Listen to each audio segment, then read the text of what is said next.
Your cat knew. Here's what they were trying to give you.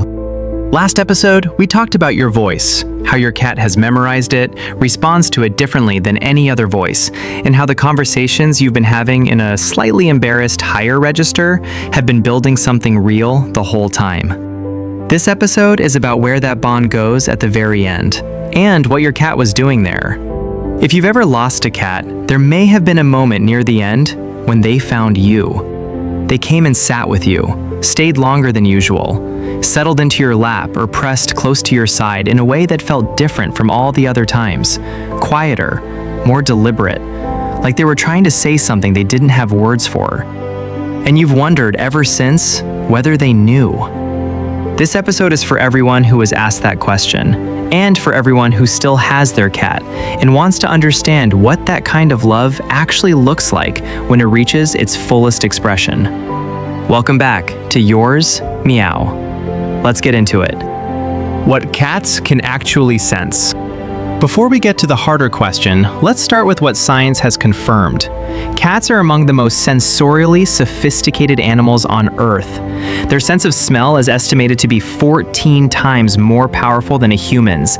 They detect minute changes in body chemistry, temperature, breath patterns, and hormone levels with the precision that no medical instrument currently matches. This is not speculation. It is the documented basis for one of the most remarkable stories in modern palliative care. Oscar was a cat who lived at Steerhouse Nursing and Rehabilitation Center in Providence, Rhode Island. Over the course of several years, Oscar accurately predicted the deaths of dozens of residents, arriving at a patient's bedside hours before they passed, staying until the end, then leaving. His accuracy was so consistent that staff began using his presence as a clinical signal to notify families.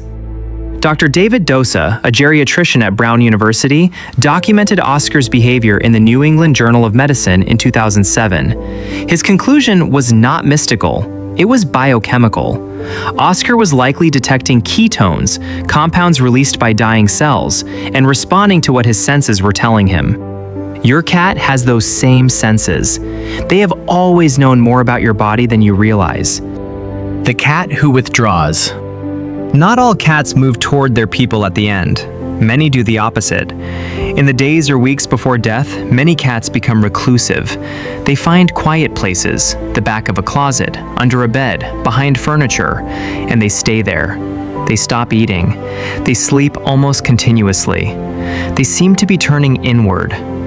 For the owners watching this happen, it can feel like abandonment, like their cat is leaving before they've gone. It isn't.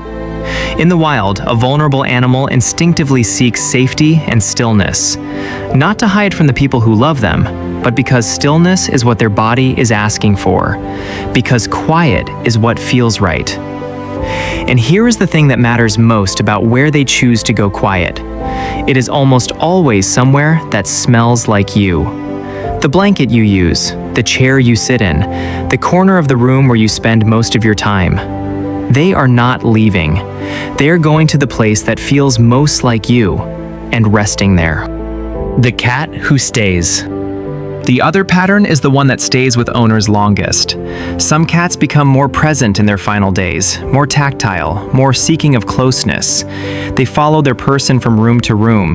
They settle on laps they haven't sought in years. They press their head against a hand or a chin with a deliberateness that feels, and the word is the right one, intentional. Research on oxytocin, the bonding hormone, shows that physical closeness between cats and their bonded humans produces measurable hormonal responses in both. The cat is not just receiving comfort, they are giving it, actively, chemically, in a way that registers in their body as well as yours. What this behavior reflects is something the science of attachment has been documenting for years, that a securely bonded cat's strongest drive, even at the end of their life, is toward the person they chose, toward the presence that has always meant safety to them. They are not saying goodbye. They are doing what they have always done, choosing you. One more time, as many times as they can. Do they know? This is the question that matters most, And it deserves an honest answer. Science cannot currently confirm that cats have conscious awareness of their own impending death in the way humans understand it. The level of metacognition required, knowing that you specifically are going to cease to exist, is extraordinarily difficult to measure in any animal, and remains unresolved even in species with higher documented self-awareness. What science can confirm is this: cats respond to profound physiological change, in themselves, in others. They are reading information from their environment, from their own body chemistry, from your behavior, from the quality of the air and the temperature of the room, and responding to what that information tells them. Whether that constitutes knowing in the way the question means, whether there is something it feels like to be a cat in those final days, whether there is something like understanding behind the behavior, that remains genuinely, honestly unknown. But here is what the behavior tells us regardless of what lies behind it. In their final days, cats do not become strangers. They do not stop being who they are. Their attachment to you does not diminish. Whatever is happening inside them, they remain until the very end, oriented toward you, present with you, connected to you. That is not nothing. That is not a small thing. That is, in fact, the whole story of what it means to have been loved by a cat. What your cat was trying to give you. Here is the reframe that matters. Whether your cat withdrew into a quiet corner or pressed close to your side in those final days, they were doing the same thing. They were being, completely and exactly, the cat they had always been with you. The cat who withdraws was always a cat who sought safety in stillness, who found comfort in your spaces rather than your arms, who loved you the way introverts love, fully, privately, by staying near. The cat who stayed close was always a cat who loved through presence and touch, who said what they felt through physical proximity, who chose you again and again because you were the safest place they knew. Neither was saying goodbye in the way we say goodbye. They were doing something older than language. They were following the deepest pull of who they were, and that pull led them, as it always had, toward you. The question isn't whether they knew. The question is what they were doing with whatever time they had left. And the answer, in both cases, is the same. They were with you. How to be present for them.